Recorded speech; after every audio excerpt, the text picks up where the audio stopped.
నమస్తే. నా పేరు రాధాకృష్ణ. హిందూ సేవా సమితి ఎడ్యుకేషన్ సొసైటీ అధ్యక్షుడిని.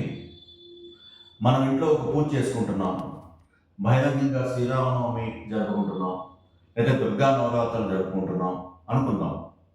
ఒక 1000 మంది కత్తులు కటాకులు పట్టుకొని మన మీదకి దాడికి వస్తే కనుక మనల్ని మనం రక్షించుకునే స్థితిలో హిందూ సమాజం ఉందా?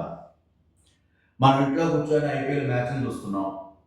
ఒక 100 మంది మన ఇంటి మీదకి దాడి చేస్తే మన ఆస్తులని, మన ఆడపిల్లల్ని కాపాడుకునే సిద్ధంగా ఉన్న పరిస్థితి మనకుందా? ఒకసారి ఆలోచించండి. ఈ మధ్య బంగ్లాదేశ్లో ఇలాంటి పరిస్థితి చూసాం. వేల మంది కత్తులు కటాలతో ఇళ్ల మీదకి వచ్చేసి, షాపుల మీదకి వచ్చేసి ధ్వంసం చేసేసి, చంపేసి, ఆడపిల్లల్ని ఎత్తుకుపోయి అంత విధ్వంసం చేసినా కూడా సమాజం చలనం రాలేదు హిందూ సమాజంలో. అది ఎక్కడో బంగ్లాదేశ్ కదా, మనకు సంబంధం లేదు అన్న ఉద్దేశంలో ఉన్నారు. ఇప్పుడు అది బంగ్లాదేశ్ దాటి మన పశ్చిమ బెంగాల్లోకి వచ్చింది. పశ్చిమ బెంగాల్లో ఇదే పరిస్థితి జరిగింది. ఊళ్ళు ఖాళీ చేసి వేల మంది హిందువులు పారిపోతున్నారు. ఎక్కడికి పారిపోతారు? ఎన్నాళ్ళు పారిపోతారు? పాకిస్తాన్ నుంచి పారిపోయి వచ్చేసారు, ఆఫ్ఘనిస్తాన్ నుంచి పారిపోయి వచ్చేసారు, బంగ్లాదేశ్ నుంచి పారిపోయి వచ్చేసారు.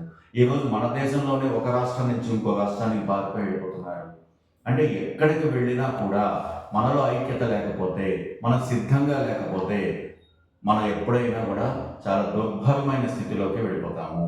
కాబట్టి ప్రతి కుటుంబము, ప్రతి హిందూ కుటుంబము మన మీద అక్కడ జరిగిన లాంటి దాడి జరిగితే మనం ఏ విధంగా ఎదుర్కోవడానికి సిద్ధంగా ఉండాలి అని ముందు మానసికంగా తయారయ్యి దానికి తగ్గట్టుగా కుటుంబంలో ఉన్న వ్యక్తుల్ని చైతన్యపరిచి మన స్త్రీలను ఎలా కాపాడుకోవాలి, మన ఆస్తులు ఎలా కాపాడుకోవాలి, మన ప్రాణాలు ఎలా కాపాడుకోవాలి అన్న ఆలోచన చేయడం మొదలు పెట్టకపోతే ఏ పరిస్థితిలోనైనా సరే మనం అలాంటి సిచ్యువేషన్ వచ్చినప్పుడు దాన్ని ఎదుర్కోవడానికి సిద్ధంగా లేకపోతే చాలా చాలా చాలా ఇబ్బంది పడతాము.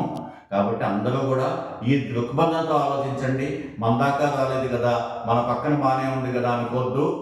ఎక్కడి నుంచో వచ్చిన కోట్ల మంది మన చుట్టుపక్కల అలా అలా అలా అలా స్ప్రెడ్ అయిపోయి ఉన్నారు రోహింగ్యాల రూపంలో. వాళ్ళ వల్ల ఎప్పుడైనా ప్రమాదం జరగచ్చు. కాబట్టి ప్రతి హిందువు కూడా తన కుటుంబాన్ని కాపాడుకోవడానికి సంసిద్ధంగా ఉండాలి అన్నది నేను మీకు చెప్పదలుచుకున్న విషయము. నా కుటుంబాన్ని కాపాడుకోవడానికి నేను ఎలా సంసిద్ధంగా ఉంటానో ప్రతి ఒక్కరు అదే విధంగా ఆలోచించండి.